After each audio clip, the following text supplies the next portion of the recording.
Bienvenue dans ce tout nouvel épisode. Chers auditeurs, chères auditrices, si tu t'intéresses à la spiritualité, à la connexion au monde supérieur, s'il se peut que tu traverses peut-être une période de challenge, que tu ne sais plus vraiment où tu en es, si tu sens que tu as besoin d'une aide de tes guides spirituels, mais que tu ne sais pas vraiment comment t'y prendre, sache que tu es au bon endroit. Cet épisode en complément des deux derniers seront faits pour toi. Je te conseille fortement d'écouter les deux précédents parce que le premier, c'est une sorte d'introduction où je te partage vraiment ce qui pour moi est la base de tout en matière de connexion spirituelle. Dans le second, on rentre pleinement dans le sujet et je te partage donc 3 aspects essentiels. Donc aujourd'hui, dans ce nouvel épisode, je vais te partager ce qui va permettre de véritablement renforcer cette connexion au guide spirituel.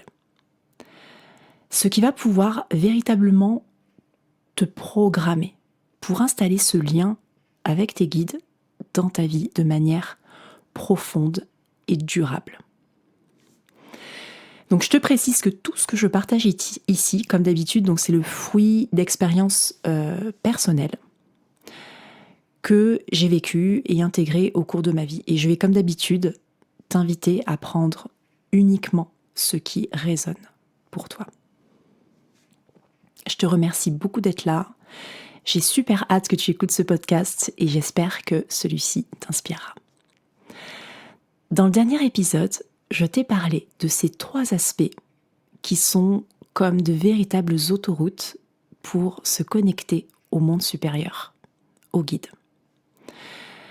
Et on a vu que ces 3 états, on peut les manifester à travers différentes méthodes, comme par exemple la méditation, le yoga, la visualisation, la prière, les affirmations, le mouvement, etc., etc.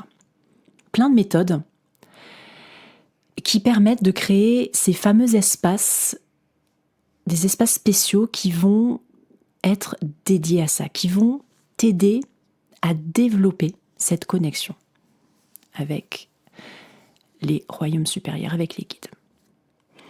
Mais il y a une chose que je n'ai pas encore abordée, une chose essentielle. Cette chose, c'est la routine, c'est la régularité, c'est le fait de prendre l'habitude. De commencer à prendre l'habitude de t'adresser à tes guides de manière quotidienne. Aujourd'hui, on va prendre un exemple concret. Donc, admettons que ce soit par le biais de la prière. Je vais reprendre cet exemple parce que j'ai commencé avec celui-ci dans mon podcast précédent et j'ai envie d'aller jusqu'au bout. Depuis que je suis toute petite, ma mère nous a transmis une prière qu'on récitait tous les soirs avant de se coucher. Une prière qu'elle avait reçue elle-même de sa mère, donc de ma grand-mère. Cette prière, je vais te la transmettre un peu plus tard. Ma mère et ma grand-mère ont eu cet incroyable instinct de nous transmettre à tous les enfants cette prière, car je pense qu'elles avaient profondément compris ce que je vais vous dire par la suite. Cette notion d'ange, d'être de lumière, de protecteur, en fait, ça a toujours été là. Ça a toujours été présent dans ma vie, dans ma réalité. Pourquoi ? Parce que cette prière a été comme un véritable mantra que je répétais chaque soir. En fait, c'était le rituel, le petit rituel du soir, la tradition, le rituel qui nous permettait de créer un espace de protection, un espace sécure autour de nous avant de nous endormir. Une prière vraiment enveloppante. Et moi, en fait, ça m'a permis de faire entrer cette notion des anges dans ma réalité dès le plus jeune âge. C'est-à-dire que c'était même pas une question de croire aux anges ou non, ça faisait vraiment partie de ma réalité. C'était normal d'avoir des protecteurs invisibles auprès de moi. Et donc, plusieurs décennies ont passé. J'ai vécu ma vie d'adulte. Et en fin de compte, aujourd'hui, à l'heure où je vous parle, il y a 3 choses incroyables que j'ai réalisées. La première chose, c'est que j'ai toujours eu le sentiment d'être protégée. Pendant toute ma jeunesse. Et surtout pendant ma vie d'adulte. Quand j'ai commencé à être autonome, quand j'ai vécu à Paris plusieurs années, j'ai toujours eu cette sensation d'être protégée. Et pourtant, je peux vous dire que j'étais quand même dans un milieu qui est assez spécial, assez hostile, on va dire, puisque j'ai été mannequin professionnel pendant des années. Et malgré tout ce qu'on sait de ce milieu, tout ce qu'on peut dire, j'ai toujours eu ce sentiment d'être guidée, d'être protégée.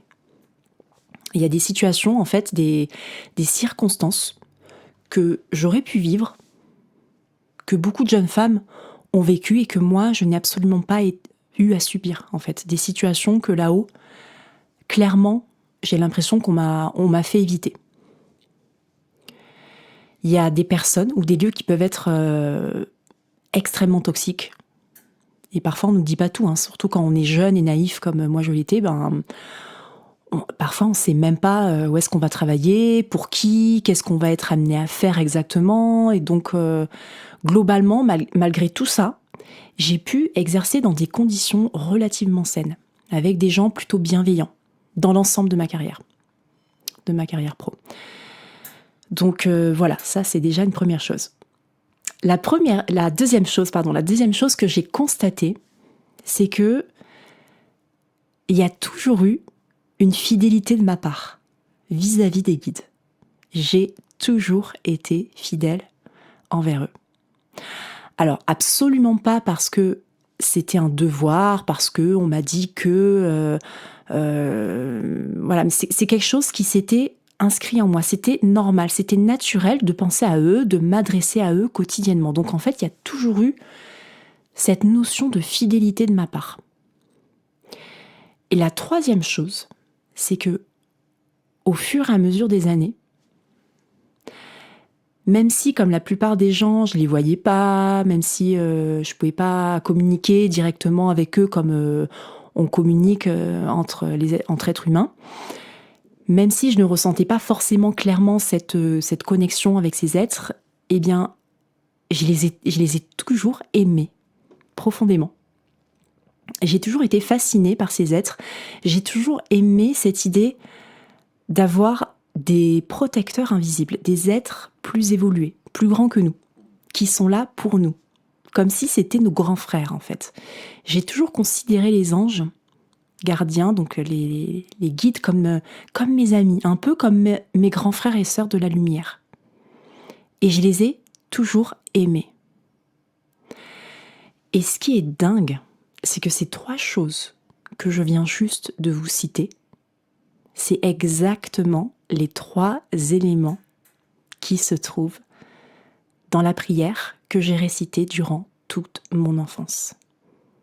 Ces 3 choses qui se trouvent dans cette prière, très spéciale pour moi, je vais vous les partager aujourd'hui. La première partie de cette prière, c'est « Mon bon ange gardien, protège-moi de tes ailes lumineuses ». Je répète, « Mon bon ange gardien, protège-moi de tes ailes lumineuses ». Et ça s'est réalisé, puisque j'ai toujours eu ce sentiment d'être protégée. La deuxième partie de cette prière, c'est « Je te serai fidèle ». Et en effet, j'ai toujours eu cette fidélité. Donc ça s'est réalisé aussi. Et la troisième partie de cette prière, c'est « Je t'aimerai beaucoup ». Je t'aimerai beaucoup. Eh bien, ça s'est réalisé aussi, puisque je les ai toujours aimés. Et là, le must dans tout ça, c'est l'adjectif « beaucoup » dans le « je t'aimerai beaucoup », parce que ça aurait pu être juste dans la prière, ça aurait pu être « je t'aimerai » ou « je t'aime ». Mais c'était « je t'aimerai beaucoup ».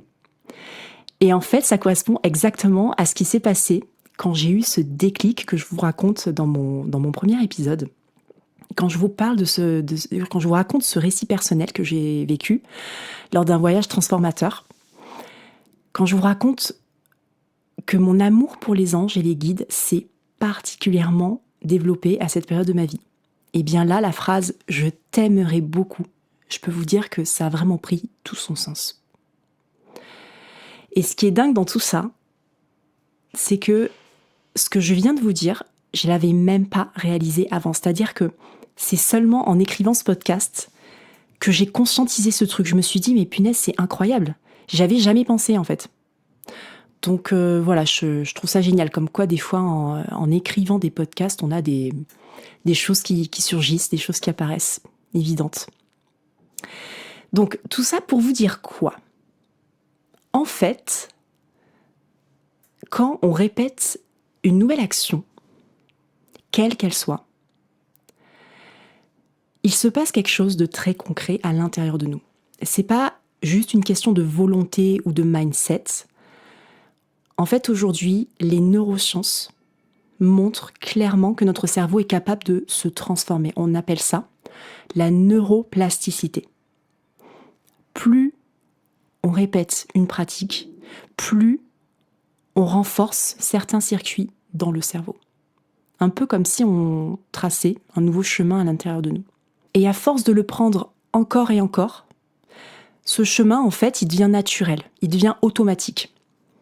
C'est exactement comme ça que nos habitudes, nos pensées et même nos réactions émotionnelles se reprogramment.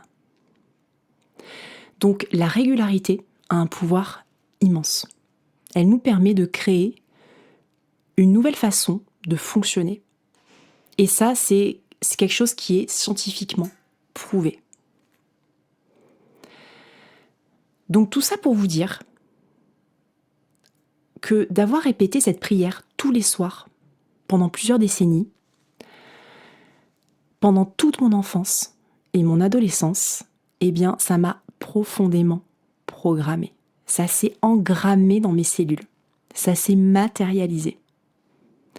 Donc maintenant, si tu as des enfants et que tu veux qu'ils aient un premier bagage par rapport à ça, je ne peux que t'encourager à utiliser cette méthode. Si cette prière t'intéresse, je vais te la citer de nouveau en entier. C'est reparti.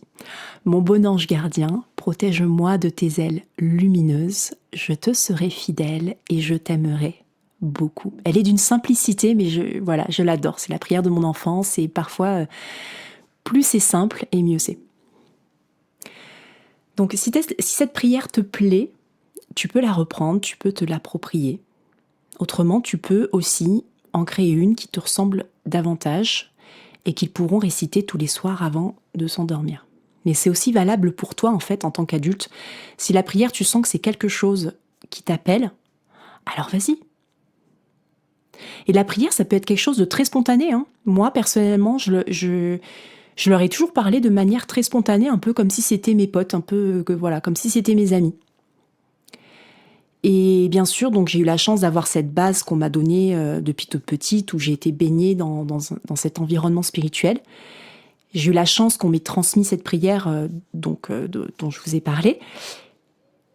Mais à partir de là, peu à peu, je me suis mise à leur parler de manière très naturelle et spontanée. Je me suis approprié les choses.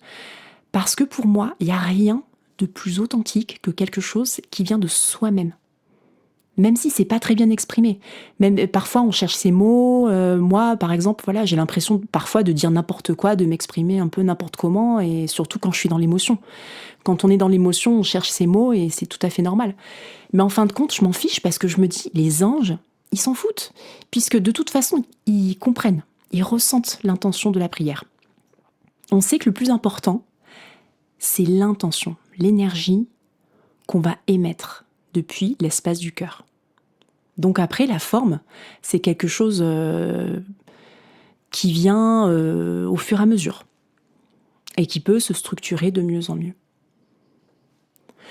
Maintenant, si pour le moment tu n'es pas très à l'aise avec ça, si tu sais pas tout à fait comment t'adresser à tes guides, mais que cette méthode de la prière t'appelle quand même, tu peux tout à fait utiliser un modèle, une structure. Tu peux aller chercher à droite à gauche des prières qui t'inspirent, qui te parlent. Tu peux reprendre cette prière que je t'ai citée précédemment.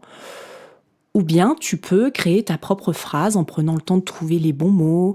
Une prière 100% customisée que tu auras créée avec tes mots à toi et que tu pourras répéter le plus souvent possible comme un mantra. J'adore utiliser cet exemple de mantra parce que c'est exactement ça pour moi. Donc, dans tous les cas et quelle que soit la méthode que tu vas utiliser, je t'invite dès maintenant à prendre l'habitude de t'adresser le plus souvent possible à tes guides. Que ce soit dans la voiture, dans le métro, dans ta chambre, dans ton jardin, dans un temple, que ce soit à travers la parole, la prière, la méditation, la pensée. En fait, le propos de mon message aujourd'hui, c'est simplement de te dire que c'est la régularité qui va inscrire quelque chose en toi, qui va te programmer. C'est de créer cette habitude qui va peu à peu aider ce lien à s'établir. Ça va permettre de te programmer pour ça. Exactement comme dans les rapports humains. J'aime bien prendre cet exemple de l'amitié. Quand on a une amitié qui est précieuse pour nous, qu'est-ce qu'on fait ? On fait en sorte d'entretenir cette relation. On pense à l'autre personne. On prend de ses nouvelles de temps en temps, on l'invite à la maison, on communique avec elle, on va boire un verre, on va lui faire un petit cadeau pour son anniversaire ou de temps à autre. Enfin, je sais pas, parce qu'on l'aime en fait. Parce qu'on tient à cette personne qui est précieuse pour nous. Parce qu'on a envie de lui faire plaisir. Donc pour moi, c'est la même chose avec nos amis de la lumière. Et c'est d'ailleurs ce qui va m'amener au point suivant. Il y a une auteure que j'adore, c'est une dame qui est médium, qui s'appelle Lorna Byrne, qui a écrit de très beaux ouvrages, dont Ma vie avec les anges et Messages d'espoir de vos anges. C'est une personne, en fait, qui depuis son enfance communique avec les anges et qui les voit, en fait, physiquement. Elle a beaucoup œuvré à ce sujet, notamment elle a aidé à populariser cette notion d'ange gardien. Et elle encourage vraiment les gens à leur parler, à s'adresser à eux en toute simplicité. Et il y a quelque chose dans un de ses livres que j'ai gardé en tête pendant des années, et jusqu'à présent d'ailleurs, et que j'adore. C'est que dans ses ouvrages, elle parle de ne pas laisser ses anges gardiens au chômage. Elle utilise vraiment ce terme de chômage. Et ça, c'est vraiment une image que j'ai adorée et qui m'a tellement parlé. Parce que j'ai vraiment compris, en fait, au fil du temps, que nos guides, en fait, ils sont là pour ça. Ils n'attendent que ça. Qu'on les sollicite. Le plus grand bonheur de nos guides, c'est de pouvoir réaliser leur mission. T'imagines quelqu'un qui est missionné pour quelque chose, mais il peut pas faire son job parce que on lui ferme la porte. On lui met des bâtons dans les roues. C'est pas très cool. Donc leur bonheur, c'est de pouvoir nous accompagner, de nous aider, d'être constamment avec nous. Mais c'est quoi qui va être important ? C'est de leur ouvrir la porte. C'est à nous de leur ouvrir cette porte. C'est à nous de les autoriser à cet accompagnement. Si tu fermes la porte à quelqu'un qui est là pour t'aider, il va le respecter. Il respectera ton choix, même si cette personne t'aimera toujours, elle ne pourra pas ouvrir cette porte à ta place. Donc c'est à nous d'ouvrir cette porte, de faire ce premier pas, et donc de créer cet espace d'accueil en soi, de créer un sas d'entrée. J'aime bien cette image de créer un sas d'entrée, un hall d'entrée, afin d'accueillir les invités. Donc là, en l'occurrence, c'est les invités de la lumière. Donc autorise-toi à être aidé. Et donc autorise-les profondément depuis l'espace de ton cœur à venir t'accompagner. Et ce que je te dis là, c'est un travail quotidien. C'est vraiment un travail quotidien. C'est une reprogrammation qui peut prendre un certain temps et qui demande évidemment d'avoir la foi, de garder patience. Mais je te promets que si tu appliques ça, si tu appliques tout ce dont je te parle dans cet épisode et dans les 2 derniers, donc finalement les 3 épisodes que j'ai faits à ce sujet, si tu essayes d'appliquer tout ça, avec notamment le fait de prendre l'habitude de t'adresser à eux, tu vas obligatoirement avoir des réponses. Tu vas avoir des signes. Ça pourra venir aussi bien de l'extérieur de toi que de l'intérieur. Les anges et les guides utilisent en fait ce à quoi tu es attentif en général. Ce qu'ils vont utiliser en fait, ce seront les outils que toi tu utilises quotidiennement, les outils que tu as développés. Donc admettons, tu es réceptif davantage à tout ce qui se passe à l'extérieur de toi. Donc si tu aimes lire, par exemple, une réponse pourra apparaître à travers un livre. Si tu aimes échanger avec des gens, ce sera peut-être avec une personne au cours d'une discussion. Si tu aimes observer la nature, ce sera peut-être à travers un animal que tu vas croiser soudainement. Donc moi, par exemple, dans ma vie, j'ai passé énormément de temps seule dans la nature, à méditer, à me balader, à observer. J'observais beaucoup le ciel et la nature. Et je serais incapable de te dire le nombre de fois où j'ai reçu des réponses, mais tellement flagrantes, tellement claires, que ce soit à travers un oiseau, un aigle qui passe juste au-dessus de moi, un hibou, parfois même des petits animaux, ça c'est moins joyeux, mais des petits animaux morts.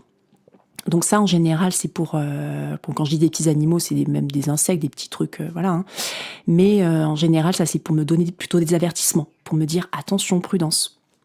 Parce qu'en fait, les guides, ils savent que je vais comprendre de cette manière-là. Donc pour les signes, il y a tout ce qui va venir de l'extérieur. Et après, il y a tout ce qui va surgir de l'intérieur. Si tu es réceptif à tout ce qu'il se passe à l'intérieur de toi, dans ton esprit, tes pensées, ton corps, ça pourra venir avec des flashs, des images qui vont apparaître à travers des rêves, des sensations dans ton corps. En fin de compte, je pense qu'on n'a pas vraiment besoin d'aller chercher très loin. On a souvent tendance à aller chercher à l'extérieur, mais les réponses, au fond, on les a déjà. Si tu t'es exercé à créer ces fameux espaces dont je t'ai parlé auparavant, eh bien, l'univers, la source, les guides auront enfin la place pour venir remplir cet espace. On va venir t'assister davantage. Et là, c'est ce qu'on va appeler l'intuition. Être à l'écoute de ce qu'il se passe à l'intérieur, dans ton cœur, dans ton corps, dans ton esprit. Si, dans ces moments-là, quand tu poses tes questions, tes demandes, quand tu exposes tes idées, si tu sens quelque chose qui se compresse, qui se referme, ou si au contraire tu sens quelque chose qui s'ouvre, qui s'expand, si tu sens une dilatation, un bien-être, une joie, qu'est-ce que ça veut dire ? C'est simplement qu'en fait, on te montre le chemin. Parce que la source, les anges, les guides, les protecteurs, appelle cela comme tu veux, ils vont passer aussi et surtout par le biais de notre intuition. Notre intuition, elle est directement connectée au grand tout, à l'énergie universelle, à la matrice originelle, à la source. Donc, en réalité, le message que j'avais profondément envie de te transmettre aujourd'hui, il est très simple. Tes guides, ils sont déjà là. Ils sont déjà là. Ils sont à côté de toi, ils veillent sur toi. Ils ne demandent pas de rituels parfaits, de mots compliqués, savants, de pratiques compliquées. Ils attendent simplement que tu penses à eux, que tu leur parles, que tu crées ce petit espace dans ta vie pour leur permettre d'entrer. Comme toute relation précieuse, ce lien s'entretient avec donc la présence, de la régularité, quelques mots sincères, une pensée, une prière murmurée, un moment de silence, c'est suffisant pour ouvrir la porte. Donc souviens-toi que ce n'est pas la perfection qui compte, mais l'intention que tu mets dans ce que tu fais. Plus tu prendras l'habitude de t'adresser à eux, et plus ce lien deviendra naturel, fluide, évident. Alors à partir d'aujourd'hui, autorise-toi à créer ce rendez-vous quotidien. Autorise-toi à être accompagné.